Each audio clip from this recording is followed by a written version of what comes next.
Yes, it's the old adage, right? You either sacrifice for your dream or your dream becomes the sacrifice. And it's just so true.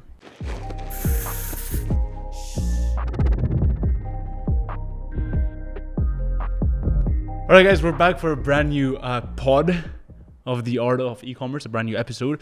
We've got Tony, the man. Dude, I feel like I'm just constantly getting closer to you. Yeah, right? Every episode.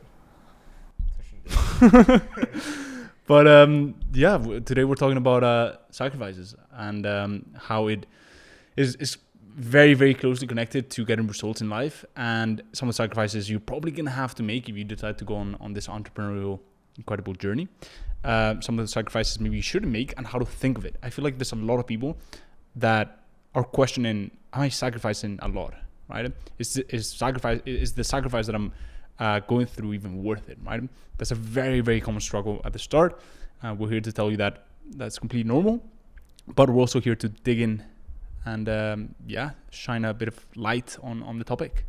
100%. I think the first thing to really note is the fact that, sacrifice in general,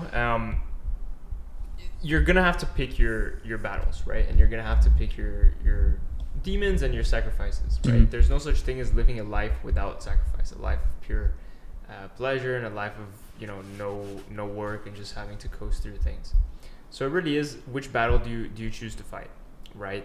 And at that point, for someone taking the traditional 9-to-5 route to finish school, go into uni, and maybe get their master's, get a job, do an MBA if you're want to be at the top, mm-hmm. and then take the next steps in your career, continue working till you're 60, retire, pension plan, right? So that set plan, you're still going to have to make sacrifices, right? Because you're making the sacrifice of time, you're spending your whole life going through this. You're not able to really chase your dreams. You're having to work for other people's dreams. And, you're sacrificing that autonomy and that ability to live for yourself. Mm-hmm. If you go into the entrepreneurial space and you're trying to, make something of yourself and fight your own fight and go down the way you want to go, you're going to have to sacrifice a whole bunch of other things, right? You're going to have to sacrifice many times your free time. Many times you're going to have to sacrifice your youth, right? Like going out and seeing friends and socializing and seeing girls. We're really here to speak about the importance of choosing your battles, choosing well, and knowing when to do the things you have to do and when to really get stuck in. Yes, it's the old adage, right? You either sacrifice for your dream or your dream becomes the sacrifice. And it's just so true. I feel like people don't realize that if you don't go down the traditional route, the comfortable way, you're still sacrificing a lot. And also another thing that people I feel like don't realize is it's not as safe as they think it is. I mean, that's a whole nother topic, right?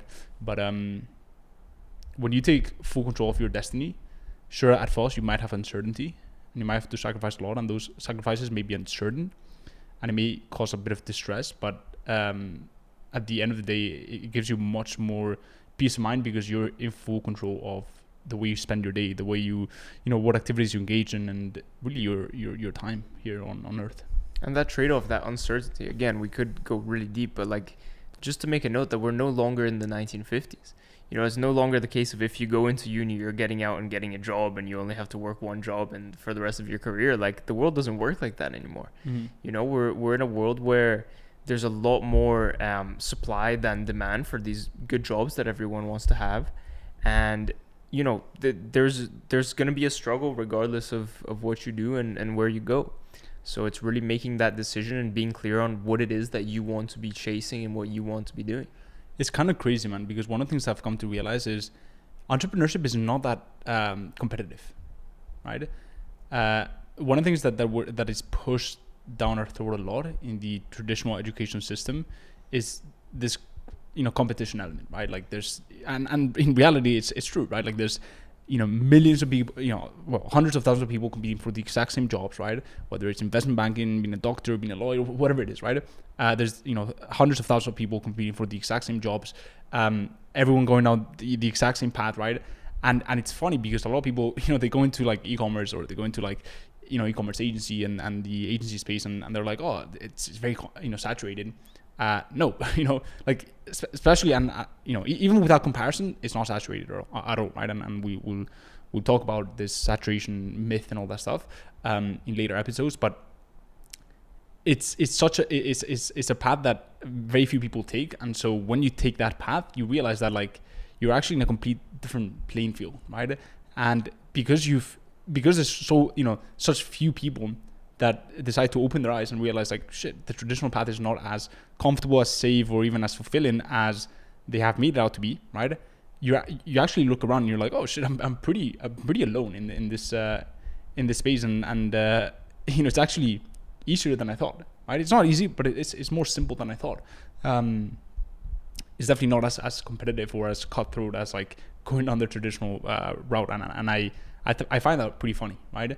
Because I see so many smart people going on the traditional route, and it's so cutthroat that they have to settle for a mediocre job because they're literally on a complete different vehicle, on not different vehicle, but on the wrong vehicle most of the times. When it comes to these sacrifices, right? I mean, we can speak all we want about the what's and the hows, and in the end of the day, people are gonna have to make their own decisions as to what you want to prioritize and what you don't want, right? So, for example, if you have a family, like you're gonna have to spend some time with them too. There's no point in just locking yourself away in your room because your life is gonna crumble around you, right? But the point I wanted to touch on in this section was like, how do you actually deal with the bad days, right? Because it's one thing to be like, oh, I'm super motivated, I'm super pumped, like let's go get this bread, this kind of stuff.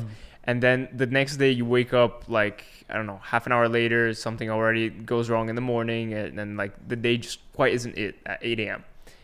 Then what? Like, how do you get through those days that you really don't want to be doing what you're doing? I think the main thing, and that's a tough question, right?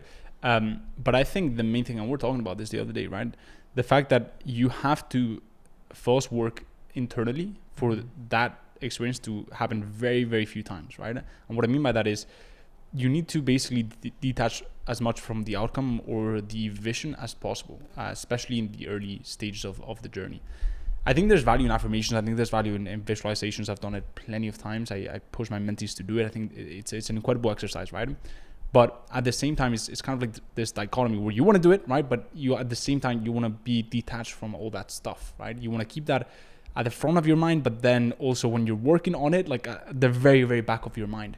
And I feel like the reason why I say that, right, is because frustration, which is kind of the feeling that you're describing where you're frustrated and things are not going your way, is simply a byproduct of you have this expectation and it doesn't match reality. And so for me, what I've come to, to implement in my business and the way I go about life, and it really is when I wake up, I obviously I've got a clear plan of attack for the day. I'm going to execute on it in a very, with a lot of focus and as much energy as possible. But at the same time, I'm detached from outcome, right? So it's like that dichotomy of like, yeah, I'm super focused, I'm super locked into what I got to do, right? But at the same time, I'm detached from the outcome of those things that I'm doing, right? Maybe I completely screw all my sales that day, right? Maybe like those sales, are all no-shows. Maybe, something comes up and I'm not able to like, focus on what I wanted to do, right? For example, like today, this whole thing that, this legal stuff of me setting up a new business, all this stuff like came up and I had to transfer funds, and it took me a bunch of time and it took me out of my deep workflow. But at the same time, I was like, let me just flow with it, right? Because if you have this, if you're so rigid in your expectations, then it leads to a lot of frustration, and then that's when you hit the big roadblocks, right? Because then your mind is not in the right place, and you're not fluid. So it's kind of like, and this is a really big concept in jiu-jitsu, and I'd love to know more about it because I'm not very knowledgeable in that area. But I've there's this concept that I heard a bunch of months ago, where you want to be very fluid, right? When you grapple on the floor, the key is to be as fluid as water, not like a stiff, rigid tree, right? And I feel like this concept really applies for entrepreneurship, where you want to have a clear plan, right? Jiu-jitsu, for example, is very strategic. Like it's very about like reading the next move of your opponent and all that stuff. But at the same time, you're very fluid. You just kind of flow through all the obstacles that are thrown your way. And sometimes entrepreneurship feels like Matrix, where you're just dodging bullets one after the other. But that's really the beauty of it. And I feel like what I've seen personally is I've seen that the people who really are able to internalize this, to kind of like master the dichotomy between having a clear plan and having a clear roadmap every single day, but at the same time being super fluid to the stuff that may arise or the stuff that may go wrong. Those are the people that win, because it's never going to go your way, right? It's never going to go as expected. And if it does go as expected and you get too attached to the outcome, that's also bad, right? Like if you celebrate everything going as expected way too much, like that's also bad, right? And so when it's a perfect 10 out of 10 day, I'm like, damn, that's kind of crazy. But I'm not expecting to do that, day in, day out, right? All I focus on is the work and being fluid regarding things that come my way. But I'm super detached from. Well, I try to be, right? I'm not there yet. I'm never there yet. But I'm pretty detached from outcome nowadays, especially compared to the beginning version of me. I mean, one thing that I think we've touched on in other episodes as well is this concept of willpower versus discipline, right? And how willpower is something that is, for some, maybe not easily, but depleted over time, right? And you're not going to have consistent levels of willpower throughout your life, and you're not going to be able to, tap into those reserves every day, right? Whereas discipline, if you have like hygiene standards and you're getting the minimum amount done every single day, that's really how you're going to be taking those steps forward and making sure that you're progressing and you're going in the direction you want to be going, right? Yeah, 100%. Well, it's this concept, the minimum viable effort, almost, right? It's, which is what I call it. And that is, even on the off days, even when things go really just not your way, being able to just show up for the minimum stuff, right? The stuff that will at least keep momentum going. And I think, that's another topic that we've spoken about in previous episodes, but this concept of momentum is so key, right? And I feel like you have to see it as this very precious thing that you want to conserve as much as possible, because once you lose it, it's kind of like a train at high speeds. It comes to halt, and then you have to restart again, right? So even when things don't go your way and you're very fluid, you at least get the minimal effort, the minimum viable effort done, right? And that those are the activities, the least amount of activities that you at least need to keep maybe the boat afloat, right? Or the boat cruising. It definitely won't, be this huge stride in your business, but at least it keeps that momentum going and it keeps you chipping away every single day. And, based on that and how to actually instill this discipline in yourself and to keep yourself going through this momentum, the concept of like responsibility, right? And really taking ownership of what you're doing, and knowing the fact that like, if you are jumping into this, it's not like there's going to be a teacher telling you to do X, Y, Z. It's not like there's going to be, a predetermined, like, oh, you have these deadlines that you need to be done by this. It's really grabbing life by the scruff of the neck and, accepting that you're responsible for your own outcomes. And no matter, if it's your parents or if it's your loved ones or your friends, they're not going to be there to do it for you, because it's your journey in the end of the day, right? Yeah, that's why the entrepreneurial journey, for some, it's just not viable, and unless you can get it fixed. But it's this, you've got full ownership of the way you invest your time, the way you structure your day, right? And it's real life shit, like, especially because I feel, like the traditional system pushes us into this mindset and routine of having things expected from us. And then when you break out of that, maybe you drop out, or maybe you finish your studies, or maybe you get a job and then you, leave that to then start your business. There's no expectation. Like, there's no one pushing you, right? And so it's tough. But then you realize just the power of discipline and being fluid every single day. Another concept that I wanted to touch on is this fact that like there's always this feeling that some people prefer to have a safety net, right? Some people are like, oh, if this doesn't quite work out, I'll just go and do this. What I've found is that a lot of times that just leads the person to have this feeling of like comfort and just like, oh, I'll see if it works. If it doesn't work, then fuck it. And then they don't really put that much into it because they know it doesn't have to work. And then in the end, it doesn't work, and they've just wasted like a whole bunch of time trying this thing, right? So like, what's your take on actually like burning bridges and putting your back against the wall and making yourself really like know that this has to work. That's probably a bit different to what maybe some people in this space have mentioned or talked about. I do think there is value in having having at least one string, right? Like at least with one hand or a few fingers, you're holding onto something while you start your business, while you start your agency or whatever it is, right? I do think there's value in that, simply because I know how valuable it is to not have a scarcity or desperate mindset. And I feel like if you don't have that, I'm not saying backup plan, but at least, like, for example, you have a job, instead of quitting it and then starting your business, like, maintain the job, right? Or at least, for example, stay in university until you actually see a bit of the results with your business. I feel like it's also a bit delusional to think, well, you've got no track record, right, of being able to put in the work, being able to be disciplined in your life, being able to maybe get a few results. I'm not saying signing a client or like having money in the bank, but at least like maybe locking in one meeting, right? And then saying, fuck all, right? And then, obviously burning bridges. Now, there are some cases where it does make sense. Like I personally, and obviously I'm not going to make the decision for any, everyone needs to do their own independent thinking, but I do think there's more value in taking a year off, or maybe even just deciding not to go to college at this present time, because the idea of going to college is it's actually it's an investment from your side. Like, it's a big opportunity cost. Like, you're spending money on this, you're spending time on this, whereas a job is a bit different because you're getting paid for that, right? You're getting paid for that, and maybe it's like 9 to 5 or less, a few hours, less hours, right? Or less investment of time.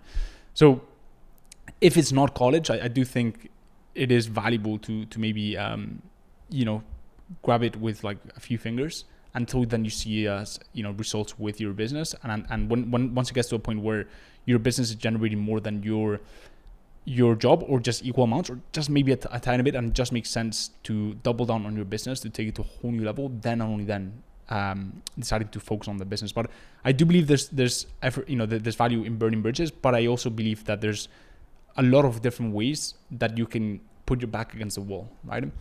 And I feel like one of them is just being clear with your why. Like, I feel like if you need that, and again, it is a valuable pressure, but if you need the pressure to not have anything backing you up, to be able to put in the work into your business, you're probably not quite ready yet.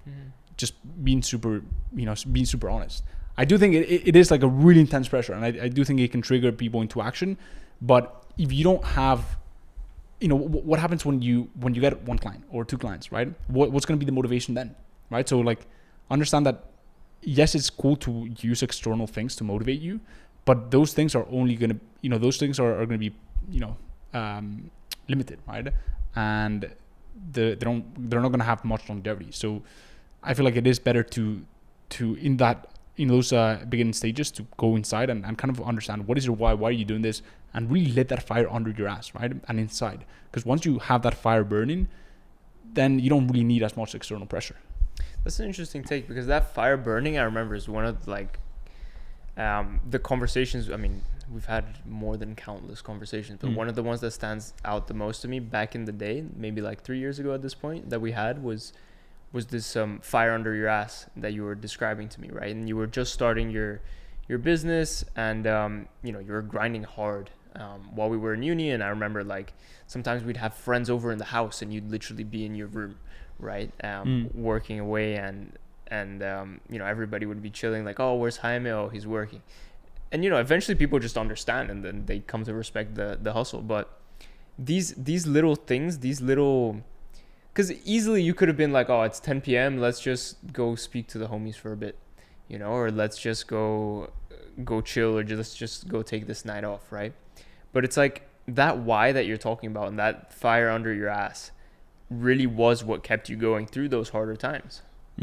Yeah, it's there's no more powerful motivator, right? And it's like, it's not very tangible. If someone asks me, like, how can I tap into my why? We've spoken about it in one of the episodes, but it's tough. Like, it's a very personal thing.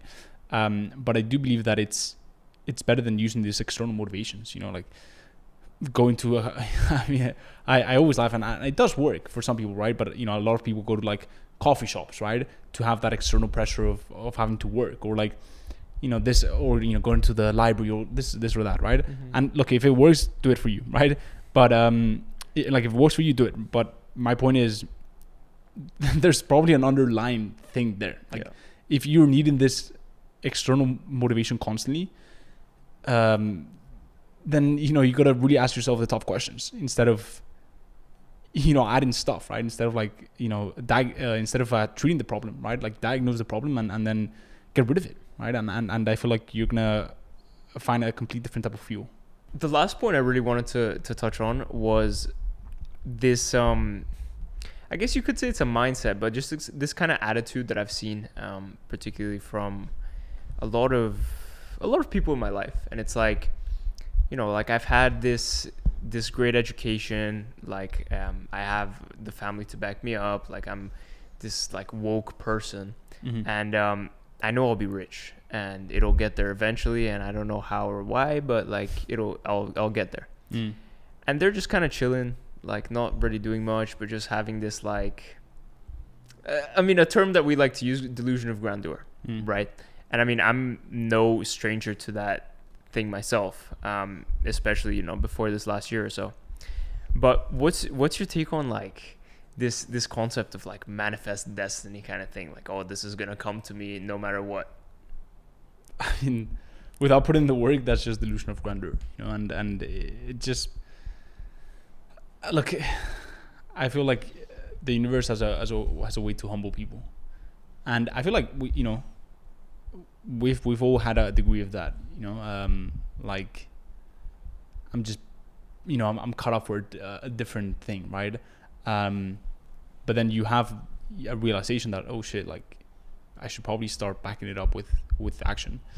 So I think just the universe teaches you a lot of lessons, and I feel like it's also a really easy kind of mindset to or trap to fall into when you're in high school, when you're in college, when you're in this cocoon and protected, right? It's like, oh, surely I'll go into the world and the world will just open the doors for me. And I'm sorry to say, but life is tough. Like, if you're not valuable, the society, the universe is not gonna bring value to you, right? And so you gotta make you gotta make yourself valuable. And I feel like it's a lot of people are in for a rude awakening once they go into real life, because you realize that there's people who really want this, right? There's people who really want this when it comes to the entrepreneurial journey. I'm not sure about the corporate route. To be quite frank, I don't know anything about it, or enough about it to speak on it. But I feel like it's just delusions of grandeur, and those people, much love for them, but they're gonna be humbled. And I've been humbled many times. You've been humbled as well, and it kind of shows you that this ain't easy, right? If you really want it, if you want to reach the goals that you're dreaming of, then you got to put in the work, and then there's no way around that. What you said there about being valuable is very, very big, right? Because in the end of the day, the world we live in, and someone can be like, oh, capitalist society, this kind of thing, but it's just reality. Very few people have a lot of money, right? And the way I'm at least coming to interpret it, like nowadays, is that like the vast majority of people just don't have that much to offer, right? And just don't have that kind of skill set that's going to set them apart from the pack. Which is why wealth concentrates in the hands of so few people who can actually deliver these things to can actually deliver what the market wants, right? And is actually able to give out what is wanted, right?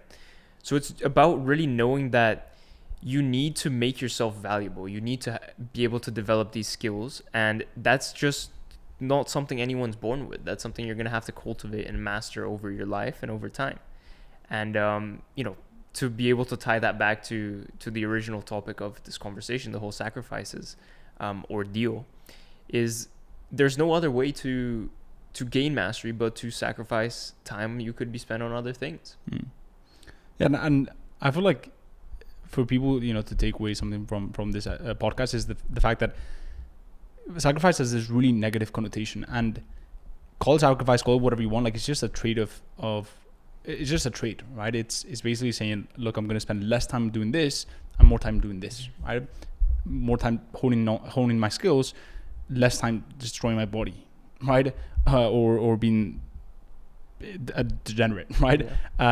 More time just like meeting new people or being mentored by the top people, less time talking to toxic people. Like it's just a trade, right? It's like I feel like people see the sacrifice thing as this massive thing. It's just simply trading things, understanding that you cannot do everything in life, right? And so you have to pick your battles, and you have to pick the way you spend your time, especially if you're young, right? Because I do believe that in your 20s you have the most energy you will ever have. You have the most time you will ever have, really.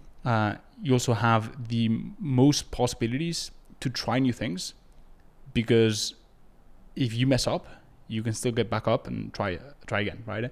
You have very few responsibilities, and so that allows you the freedom to try things and get back up when you fail, which is an inevitable part of the process. So yeah, it's just simply a trade-off, and you have to you really have to pick your battle, because as we said at the start, if you don't sacrifice for your dreams or goals, the dreams or goals will become the sacrifice. And just to wrap up on one last comment as well, like we had this conversation the other day in terms of, is this sacrifice really worth it, right? And especially if, you've been at it for a while and you're not seeing the results you hoped for, or you're getting your face beaten in by rejections and, no's all over the place and things just not going as well as you hoped.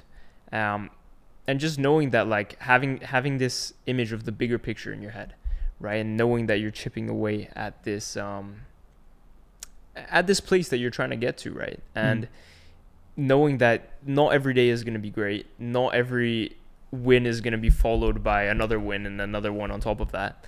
But really just having the patience with yourself. Yeah. And what we spoke about, which is being fluid, right? And that's going to allow you to tolerate frustration, and then also understanding what's the alternative. I feel like a lot of people say, I don't know if this is worth it.